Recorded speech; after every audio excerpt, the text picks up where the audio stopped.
그래서 사실은 궁극적으로 아카데미는 대생을 잘하는 학생을 중요하게 생각을 했기 때문에 사실 1학년, 2학년, 3학년에서 가장 많은 시수를 어디에 할애하냐면 대생 수업입니다. 그래서 실제 살아있는 모델을 보고 누드 연습을 하기도 하고 어떤 고대 조각상을 놓고 정물 묘사를 하기도 하고, 지금은 아니지만 사실 저 때만 하더라도 미대 입시를 할 때 이렇게 계속 석고상 그리는 그런 전통도 그 아카데미에서 내려온 전통이라고 볼 수 있을 것 같습니다.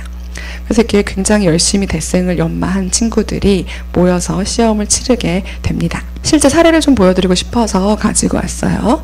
1832년도 로마상을 수상한 이폴리트 플란드랑이라는 화가가 3차에 제출한 스케치구, 3차에 파이널로 제출한 유화 완성 버전입니다. 그 해에 주제가 뭐였냐면, 잃어버린 아들인 테세우스가 우리나라 그 옛날 고구려에 나온 얘기처럼 아버지가 옛날에 준 칼을 가지고 딱 가니까 아버지가 너가 내 아들이구나 알아보는 그 이야기를 그리라, 이렇게만 줘요. 배경을 어떻게 하라라든지 등장인물을 누구를 몇 명을 하라든지 그런 세부가 없습니다.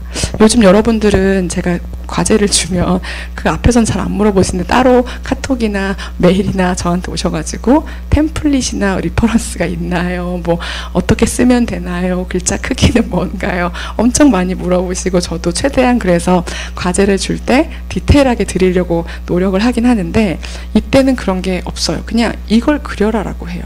너무 어렵겠죠.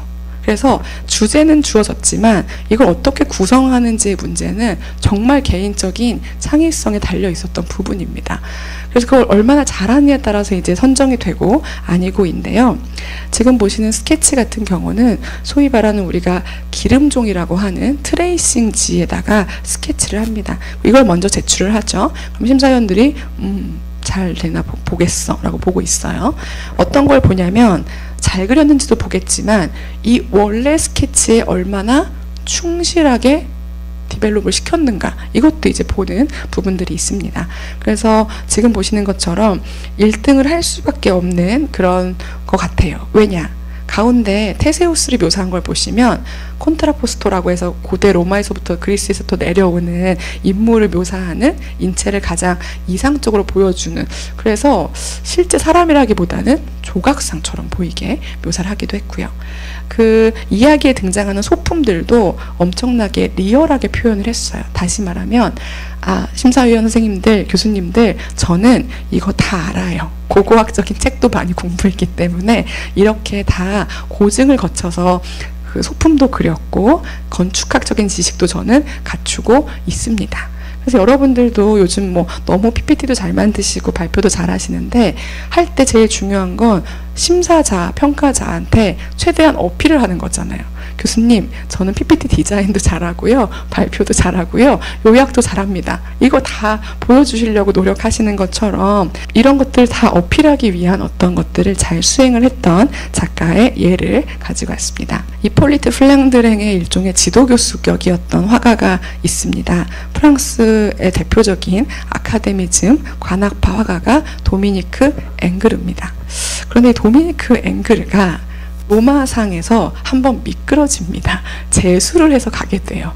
사실 그 몇 수까지는 제약이 없어요. 그러니까 만 30살 생일이 될 때까지는 계속 도전을 할 수 있는 겁니다. 그래서 보면 1800년에 한번 미끄러진 거예요. 근데 그 이유는 아니겠지만 이게 보존이 되어 있지 않아서 이렇게 그 판화 이미지로만 우리가 알 수 있는 부분인데, 이때는 주제가 병든 로마 장군 스키피오에게 감옥에 가둬두었던 그의 아들을 보내주는 안티오쿠스 왕의 이야기가 주제로 나왔나 봐요. 근데 이것도 잘 그린 거 아닌가 싶지만 더 잘 그린 친구가 있어가지고 떨어지게 돼요.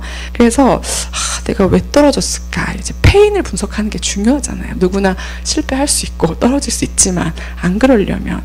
그래서 고민을 막 했는데 앵그르가 파악한 페인이 뭐였냐면, 남성 누드를 너무 조금 그렸다라는 겁니다.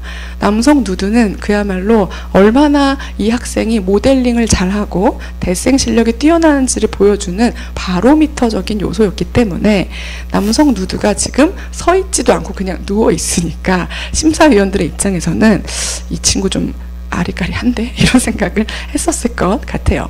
그래서 1801년도에 합격을 하게 해준 작품이 아가멤논의 사절단을 맞이하는 아킬레우스라는 작품이고요. 지금 보시는 것처럼 근육의 묘사라든지 신체 비율이라든지 혹은 이들이 걸치고 있는 장신구나 옷가지 등이 얼마나 철저하게 고대에 대한 검증을 하고 있는지를 완벽하게 보여준 두 번째 시도 이후에 앵그르는 로마를 다녀올 수 있게 됩니다. 근데 로마 대상이 혁명기에 좀 폐지가 돼요. 1793년도에 폐지가 되었다가 97년도에 다시 제정이 됩니다. 그래서 이제 마지막으로 정말 폐지가 된 건 앙드레 말로가 초대 문화부 장관을 맡고 나서 1968년도에 폐지가 되긴 하지만 사실 그 사이에 19세기 동안 로마상은 굉장히 중요한 어떤 메커니즘이었다고 볼 수 있죠.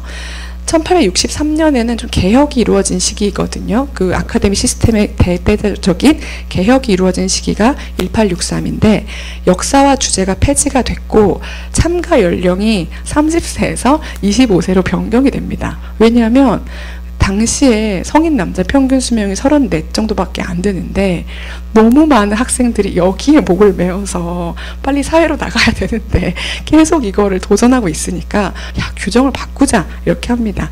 25세로 이제 변경이 됐는데 이거를 정말 반대했던 사람이 뭐 약간 여담입니다만은 인상주의 화가 중에 알프레드 시슬레라고 있는데 시슬레가 너무너무 반대를 했대요. 당시 시슬레의 나이가 24살이었다고 하는데 아마 마음이 되게 좀 압박감을 나한테 기회가 1년밖에 없어? 이렇게 생각을 해서 어떤 성명서까지 낸 부분들도 있습니다.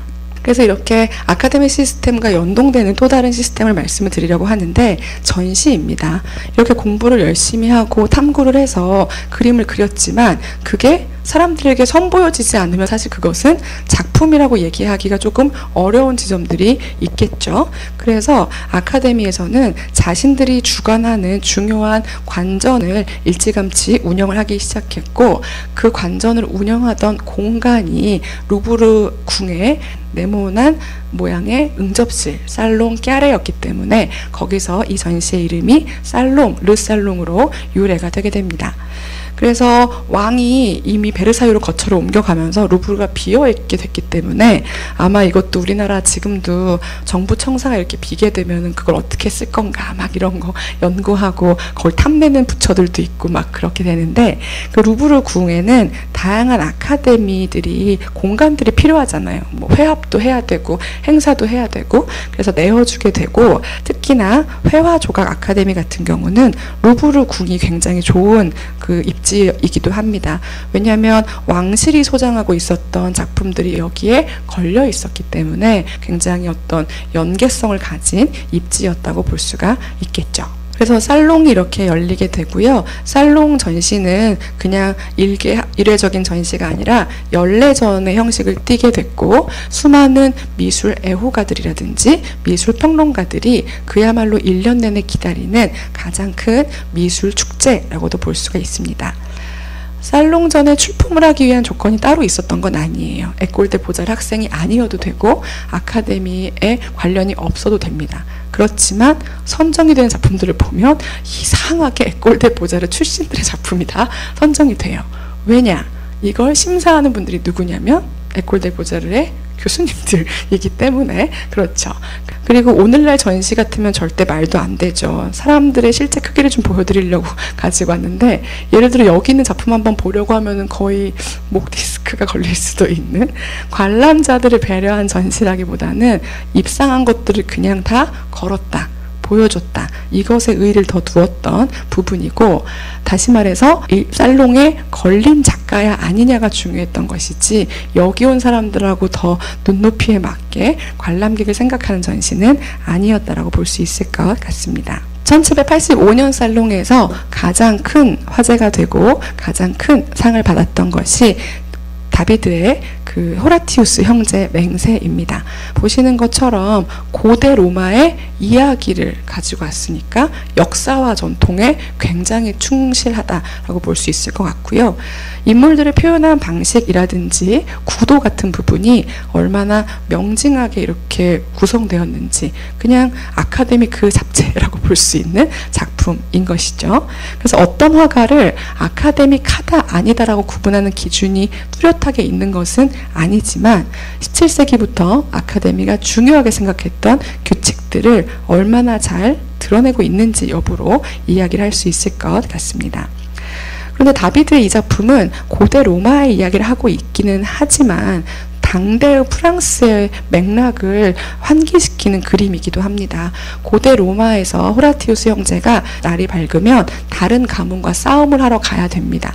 그런데 싸워야 되는 다른 가문이 누구냐면 자기들 부인의 친정 가문이에요. 그러니까 이 여인들로서는 남편이 죽어서 돌아오든지 친정 오라버니가 죽든지 하는 상황이니까 개인적으로 생각하면 이 싸움은 이루어지면 안 되는 차원이지만 이 호라티우스 형제의 아버지 저 연세에도 불구하고 막 다리 근육하며 자세하며 굉장히 이상적으로 표현이 되어 있는데 이걸 보시면 개인의 사사로운 감정은 국가적인 대의를 위해서는 잠깐 밀어놔 라는 메시지예요. 1785년쯤 되면 프랑스도 이제 서서히 혁명으로 한 발짝 한 발짝 가는 상황이기 때문에 어떤 국가라고 하는 정치체가 더 중요하다라는 메시지를 이렇게 우회적으로 환기하고 있는 작품이기도 합니다. 그로부터 2년 뒤인 1787년 살롱도 많은 화제를 낳았는데요. 특히 1787년에 또 인기 그림이었던 부분이 바로 이 작품인데요. 이 작품도 다비드의 작품이에요. 소크라테스의 죽음입니다. 그 제자들이 스승님이었던 소크라테스에게 그냥 부정을 하고 적당히 이제 목숨을 부지하시라고 얘기를 하지만 나는 진리 탐구가 더 중요하기 때문에 기꺼이 독배를 마시고 죽을 거야 라고 하는 그 부분을 영웅적으로 표현한 이 그림도 굉장히 대의를 향한 다비드의 어떤 생각을 잘 보여줍니다. 1787년도 살롱에서 사람들이 주목했던 또 다른 재미있는 요인이 하나 있습니다. 바로 두 명의 여성 화가가 굉장히 유사한 소재의 비슷한 사이즈의 그림을 나란히 출품했다는 점입니다. 하나는 루이 16세의 여동생 이었던 공주겠죠. 그러니까 루이 16세의 여동생 누이 중에 한 명인 마담 아델라이드를 그린 초상화이고요. 마리 앙투아네트는 많이들 아시겠지만 루이 16세의 부인을 그린 거죠. 시누이 관계인데 흔히 우리가 생각하는 시누이 이런 생각하시면 안 되는 게 둘 사이는 굉장히 좋았다고 해요. 하지만 사람들이 봤을 때는 이 편 저편 나누는 걸 너무 좋아하니까 그렇게 또 양자 대결 구도로 이제 이 살롱에서 호사가들이 입방아를 찧었다고 합니다. 이들이 누구냐면 우리 아델라이드 시누이를 그린 그 여성 작가 이름이 조금 길고 발음도 어려운데요. 아델라이드 라비기아르라고 하는 인물입니다. 그리고 같은 해에 그리고 평생 동안 본인들은 원치 않았지만 라이벌 구도로 엮여가지고 계속 이야기가 회자됐던 또 다른 인물이 마리 앙투아네트와 동갑내기 친구이기도 했고 그녀의 초상화를 가장 많이 그렸던 화가 엘리자베스 비제 르퐁이라고 볼 수 있습니다. 이 둘은 같은 해에 아카데미에 입성을 하게 됩니다. 그럼 아카데미는 로마상도 응시를 하려면 1903년까지 기다려야 하니까 남성밖에 없던 곳이었나? 라는 질문을 해볼 수 있을 것 같은데요. 그렇지 않습니다. 지금 보시는 풍요를 가져다주는 평화라는 작품, 이런 게 전형적인 알레고리 그림이에요. 그냥 언니 둘이 나와가지고 이렇게 야릇하게 쳐다보고 있는 그림이 무슨 알레고리 하겠지만 1780년에 교육 좀 받았다는 사람들이 이걸 보면 월계관을 쓰고 있으니까 저것은 평화구나. 과일바구니를 들고 있으니까 저것은 풍요구나. 이렇게 해석을 했습니다. 이건 엘리자베스 비제 르브랑의 작품이고요. 역시 아카데미의 멤버였던 조각가 오규스트 파주를 파스텔로 그린 그림은 아델라이드 라비기아르의 작품입니다. 그런데 이 두 작품을 제가 가지고 온 이유가 무엇이냐면 신청서를 내잖아요. 저 아카데미 들어가고 싶습니다. 이렇게 신청서를 내면 서류 검토만 할 수가 없으니까 대표작을 같이 포트폴리오를 내라고 하겠죠. 아무나 들여보낼 수는 없으니까, 권위가 있는 기관이니까. 그래서 여러 노벨상도 그렇지만 여러 작품을 다 통틀어서 보긴 하지만 그 중에서도 특히 이 작품으로 승인을 한다라고 하는 특정 작품이 있어요. 그걸 프랑스 말로 목소 드 레셉시옹, 즉 리셉션 피스라고 합니다. 받아들여지게 평가를 받은 고그림을 이야기를 하는데, 이게 엘리자베스 비제 르브랑의 리셉션 피스고요. 이건 아델라이드의 리셉션 피스입니다. 사람들이 이제 얘기를 합니다. 여기에 뒷배가 누구냐? 엘리자베스 비제 르브랑이 아카데미 들어갈 수 있게 가장 입김을, 티는 안 나지만 다 티가 났겠지만 입김을 불어넣은 사람이 누구냐면 절친이자 왕비인 마리 앙뚜아네트가 내 친구 들어가야지 이렇게 얘기를 했겠죠. 했다고 얘기를 하고 있고, 아델라이드는 그러고 싶지가 않았어요. 그래서 추천제를 통한 입성이 아니라 아델라이드는 심사를 통한 입회를 신청을 하게 됩니다.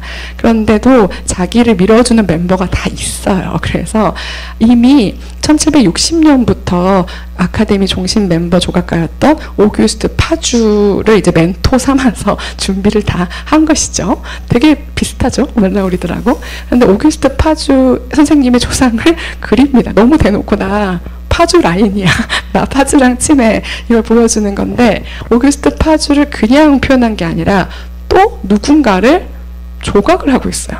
이 사람은 17세기의 조각가인, 프랑스의 유명한 고전주의 조각가인 르무안을 이제 조각하고 있는 파주를 그린 작품입니다. 그러니까 내가 이렇게 근본이 있습니다. 내가 이렇게 정당성을 가지고 있습니다. 이런 것들을 보여주는 거죠. 그래서 여성 미술사 저도 관심이 많고 이야기를 많이 하는 사람이지만, 여성이 입성을 했다 못했다가 중요한 게 아니라, 혹은 입성하는 어떤 방식, 방법, 그가 구사했던 어떤 전략적인 맥락, 이런 부분들을 같이 이야기를 해야지만 진짜 우리가 이 여성 예술가들 잘 볼 수 있지, 그렇지 않으면 역경을 딛고 들어간 우리 언니들 이렇게 볼 수밖에 없는 되게 단순한 맥락만 남을 거라고 생각이 들어서 말씀을 드리고요. 저도 학생을 가르치는 입장이라서 그런지 이 초상화를 제가 너무너무 좋아하는데요. 아카데미에 들어가면 자기 초상화를 하나씩 발표를 하게 돼요. 이렇게 이제 우리 입사 같은 거 하면 사원증 만드는 것처럼 그림을 그리는데, 보통 많은 화가들이 단독 포트레이트를 그립니다. 근데 아델라이드 라비기아르는 그림을 그리고 있는데 뒤에 자기가 키우는 2명의 제자를 같이 그려요. 그래서 우리가 어떻게 이야기하냐면, 한 명이 입성했지만 3명이 들어갔다라고 이야기를 하고 있고, 개인적으로는 제가 큰 감명을 받은 이유는 어떤 그 경력을 쌓아가는 것이 자기 때에서 끝나는 것이 아니라 그걸 계속 이어가고 전수하려고 하는 어떤 모습들이 조금 인상적이어서 같이 왔습니다. 아카데미가 개원한 지 15년 후인 1663년에 첫 여성 화가인 캐트린 듀슈몽이 입성을 하게 되고요. 아카데미가 이제 문을 닫게 되는 145년 동안 14명의 여성이 입성을 합니다. 가운데 제가 스텔라라고 하는 이 작가의 옆에는 연도를 써놓지 않은 이유가 뭐냐면, 오퍼를 받았으나 본인이 나는 남성들의 기관인 아카데미에 들어가지 않겠다라고 거절을 했기 때문에 공식적인 입성 연도를 적시할 수 없었기 때문이지만, 이 스텔라까지 포함을 해서 총 14명의 여성이 입성을 합니다. 이들은 사실은 다 공통점이 있는데요. 화가의 딸이거나 화가의 부인입니다. 그래서 이들 개인의 역량이라든지 관심사를 연구하는 것과는 별개로 이들이 제도권 안에 들어갈 수 있었던 그런 굉장히 촘촘한 어떤 네트워크도 함께 이야기될 필요가 있다고 보여집니다. 1720년에 입성한 로살바 까리에라라고 하는 파스텔 화가라든지 1722년에 입성한 마르가리타 하버만 같은 경우는요, 외국인입니다. 로살바 카리에라는 베니스 출신의 이탈리아 작가고요. 마르가리타 하버만 같은 경우는 네덜란드 작가죠.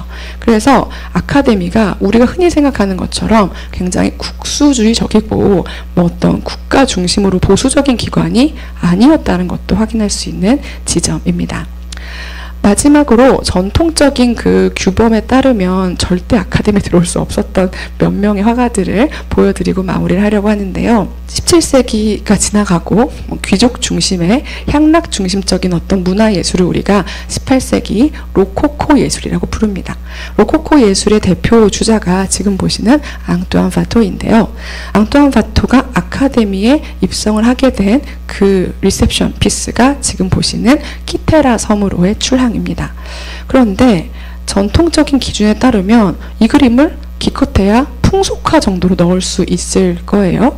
그렇지만 이제 18세기가 되면서 아카데미 멤버들 사이에서도 보다 유연하게 우리가 운영해야 돼, 이런 생각들을 하면서 와토의 그림은 일반적인 그 풍속화로 보기에는 풍경화스럽기도 하고 알레고리스럽기도 하고 뭔가 독특한 독창적인 우리 시대의 어떤 그림이야 라는 생각을 하게 된 거죠. 그래서 새로운 어떤 것이 생겨나면 그것을 기존의 틀에 넣기보다는 틀을 유연하게 넓히는 방법을 선택을 합니다.